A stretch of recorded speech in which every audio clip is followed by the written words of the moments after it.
श्री स्वामी समर्थ. फक्त 5 गुरुवारी तुम्हाला एक उपाय करायचा आहे, जेणेकरून आपल्या सर्व आर्थिक समस्या दूर होतील.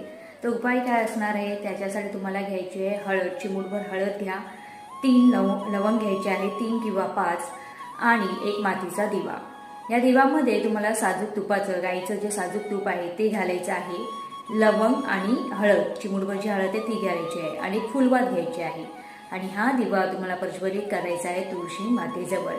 दिवा प्रज्वलित केल्यानंतर श्रीहरी विष्णू आणि माता लक्ष्मीचं नामस्मरण मात्र तुम्हाला करायचं आहे. आणि असं तुम्हाला कंटिन्युअस 5 गुरुवारी करायचं आहे. श्री विष्णुआय नमः, जय महालक्ष्मीआय नमः या स्तोत्राचं तुम्हाला पठण करायचं आहे. आणि जी आपली आर्थिक समस्या आहे ती भगवान विष्णू आणि माता लक्ष्मी समोर म्हणायची आहे.